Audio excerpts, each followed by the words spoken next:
this. Okay, so this is going to be a story about What is this? the Says no eating donuts. Come on. the Texas. There's Says a lot no eating of donuts. Texas in I Texas. don't like this.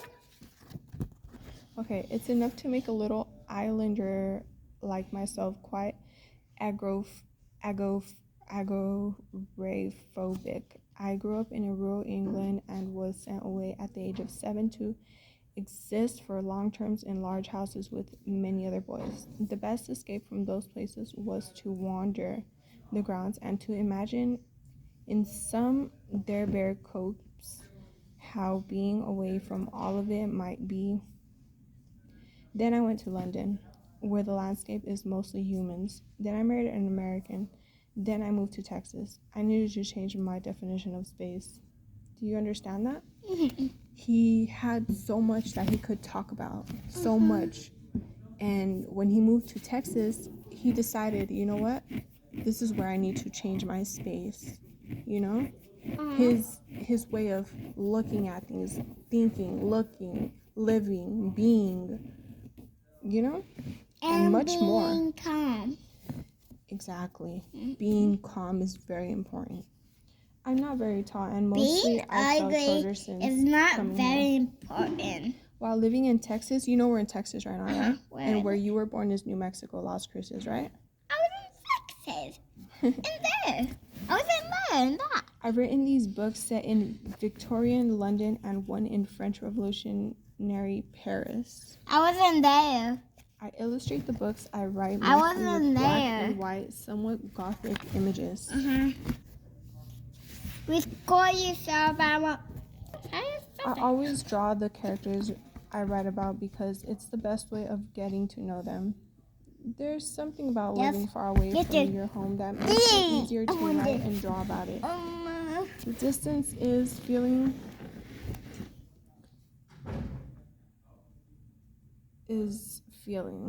I don't think I could have conceived of these books without being far away from Europe. The book I just finished is set entirely inside the belly of an enormous fish, where the protagonist finds himself unhappily lost from mankind. I've spent a lot of time thinking about homeland and belonging, especially since finding myself in Texas landscape. I've been out to see the rugged landscapes of West Texas, and there I could see for miles and could fit several Englands. It seemed to me between my and the horizon, but that was the desert at Texas, and Texas is not singular. It's not singular. Texas can be very green too. As my wife, 2 children, and I were reminded on the journey eastwards from Austin in the Big Thicket, my latest exploration of the state, you may see that the world could be without human interference. Here is this complicated knot. Nature is telling you how it might look. Sorry about that. It's okay.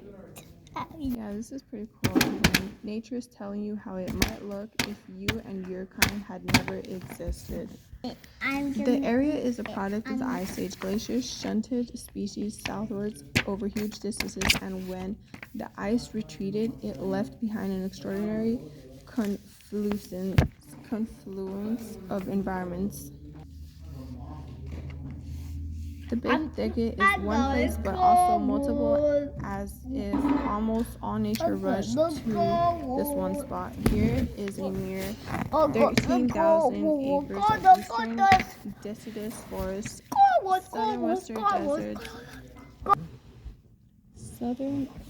southwestern deserts, southern eastern swamps, and the landscape of the central prairies. Wow, it's like Noah's Ark without Noah. The number of species of plants and animals in this limited region is dumbfounding. It is a place of multitudes of astounding variety.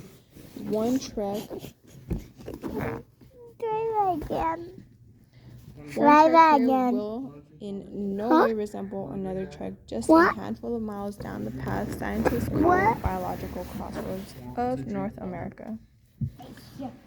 Who knows what is hiding in the gray depths of the thicket? Standing on a pathway in a small, safe part of it, you have the feeling that it would be easy to step into oblivion. Just close your eyes, reach out your foot, and get lost. So very lost. It seems perfectly obvious that humans have the most part kept the big thicket at a distance. Why? 3 groups of Native Americans skirted it but never fully lived here: the Attakapas, the Caddos, and the Alabama Cochadas. Only in the 1800s did people really start to live in this fathomable place, and these people were largely white protestants called the Dog People because they used a locally bred dog called a cur in their herding. Mostly people have chosen to leave the big thicket alone until, of course, inevitably human industry attacked this wonderfully complicated oasis for lumber, for gas, and for oil.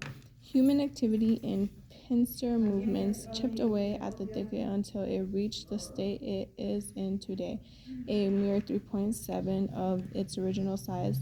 It was 3 million acres large and now has shrunk to 113,000, and yet what remains continues to feel somewhat aloof from mankind. There are 40 miles of trails and waterways, so there is still a big thicket to get utterly lost in. Lostness seems the main human chapter of this extraordinary place. The humans who went into this unruled place wanted to be lost. And there seem to be few better hiding places. Convicts fleeing prison lost themselves here, and most famously, a group of some 75 deserters called jayhawkers mostly avoided the Civil War deep inside the thicket. For who would want to go in there after them all? OMG. I am more used to negotiating the gloomy lanes of London and felt somewhat ill equipped to walk along the trails with my son. After an hour of wandering around Turkey Creek, admiring the cypress trees and the strange knees of their roots that rise above the ground Where's Uncle? and look like ancient teeth of sitting rabbits, I suddenly realized Not me, huh? that we had got lost. No, That where? we I'm not on there, huh? were somehow Where? off the path going in Where's Uncle? circles. What uncle? Only by sensible direction of my 12-year-old was the path found. During those few brief moments, the European on Banet felt the greatness, immenseness, the great non-human presence of this place. I was not home. I was far from home. Even in Texas, this was an unfamiliar place to me, deeper and darker, bigger and thicker. It was in those moments both bewildering and liberating that the big thicket seemed to reveal itself. The moment you stop and keep still, the life starts to buzz and hum, tweet and rustle and caw about you. The big thicket is an excellent place.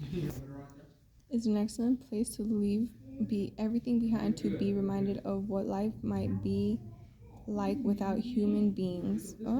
It is any wonder that this magnificent confluence of nature, thick and dense and ancient, should seem to humans a place of mystery.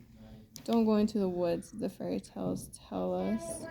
Don't go into the woods. Don't ever go into the woods. Terrible, dangerous things live there. Yes, they did. The giant sloths were here 10,000 years ago, so were saber-toothed tigers. So were dire wolves, tapirs once upon a time, human legends, and here too human ghosts are said to be in the big thicket, having misplaced the path a little. Look at this book. Human ghosts said to be in the big thicket. That is crazy. Want me to read it to you? Misplaced the path a little. I'd be inclined to believe the stories. There's a remarkable local legend of a man lost in woods who came across an old woman whose face was concealed by a split bonnet, who gave him some rancid water before disappearing. There are perhaps spent conquistadors inside the thicket still looking for a treasure, but most legendary, the big thicket may contain a Bigfoot.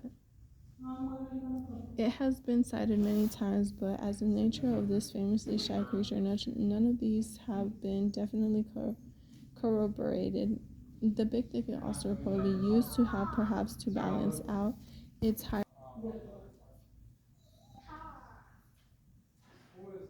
Here's so funny. Hirsute occupant, a nude man, some sort of hermit who lived in the thicket for 9 years, surviving on wild fruit and armadillo. But facts again are a little hard to come by. Factually, the big thicket includes in its great variance some 60 different species of mammals. This does not include Bigfoot, 86 species of reptiles, amphibians, 97 species of fish. Of plant, it boasts some 1,300 species of trees, shrubs, vines, and grasses. It is a staggering checklist, and yet, despite all that it's known for and all that it holds, I had never heard of the Big Thicket before this trip. Before this trip, it does not announce itself like some theme park attraction. It has none of the crassness. There are no huge signs. There's no Ripley believe it or not nearby. It does not make any great discernible boasting of its potential lofty, hairy, upright, perambulating individual, but rather its presence creeps into you. It takes a few steps, and if you then keep still, the big thicket opens itself up to you.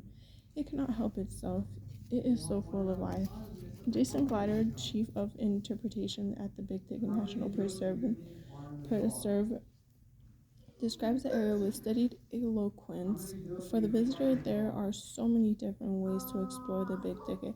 Everyone can find a different place of it. There's no one way to visit it. Unlike some other parks, here you can create your own adventure. Why are you here? To see a snowy egret? To visit with the 4 different types of carnivorous plants, to see the 2,000-year-old cypress trees. In conversation, Ginger does not favor one particular animal or plant. Rather, he says so insightfully, the power is in the small things, sitting down and giving environment the opportunity to reveal itself. Stop and sit for a moment, give the waters a chance to return to normal, and it very quickly comes to life. That's pretty cool. It very quickly comes to life. That was precisely my experience, joined by my wife and daughter. Our family walked around the big thicket for a few hours, and gradually, just as Ginger suggested, was succumbed to its sound, letting its conversation take us over. I'm reading a book, how am I letting that out?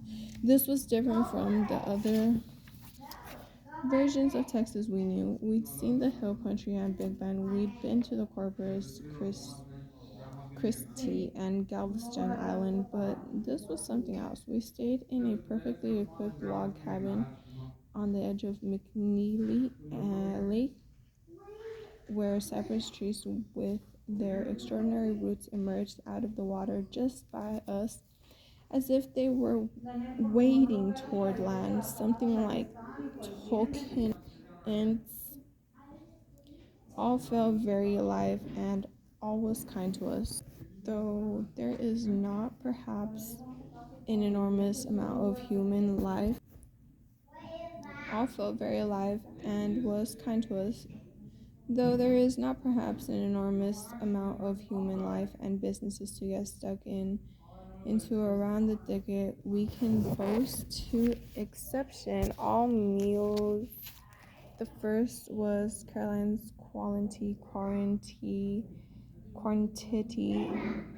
wherein were in a modest clapboard House. Excellent barbecue is served. Carolina sausage is as good as any I've eaten elsewhere in Texas or in England or Germany. The other was the Pickett House in a large dining hall decorated by vintage circus posters. Oh, posters where only one meal is ever on the menu. Huh? Where only one meal is ever on the menu and all is dealt with in an arrangement called boarding house service. There are no menus. Big bowl arrives and the replenish you eat until you're full. You clear your own plate away. We ate biscuits and cornbread, black-eyed peas and collard greens, chicken and dumplings, and the best fried chicken I had ever eaten. Coming back from the Pickett House, which closes its doors at workers who is trying to find his lost head, or the light is some conquistador searching for the treasure in the dark, or it is the light of the fire still burning from the Kaiser burnout when a Confederate officer tried to use flame to rout out those jayhawkers. A more scientific approach names the phenomenon as the gas of the swamps, or at least spectacularly of all as reflected car lights from the town of Saratoga.